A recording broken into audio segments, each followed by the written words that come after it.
యుద్ధాలకి బంగారానికి విడదీయలేని సంబంధం ఉంటుంది తెలుసా?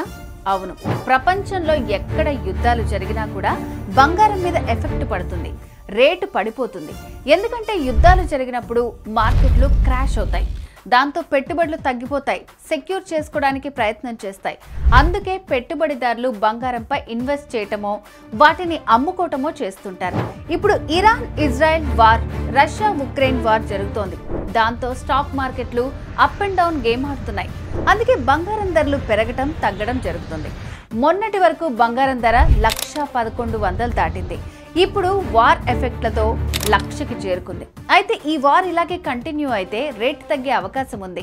కాబట్టి తాకట్లో ఉన్న బంగారాన్ని విడిపించుకుని అమ్మేసుకుంటే లాభాలు పొందొచ్చు. మరి ఆలస్యం చేయకుండా వెంటనే శర్మ గోల్డ్ కంపెనీ వారికి కాల్ చేయండి, క్షణాల్లో వస్తారు. మీ వివరాలు అడిగి తెలుసుకుని వెళ్ళి తాకట్లో ఉన్న మీ బంగారాన్ని విడిపించి ఆ రోజు ఆన్లైన్ ధరకే కొనుగోలు చేసి మిగిలిన అమౌంట్ని మీకు ఇచ్చేస్తారు. సో మీ తాకట్టు బంగారాన్ని విడిపించుకోవాలనుకుంటే శర్మ గోల్డ్ కంపెనీ వారి నంబర్కి కాల్ చేయండి.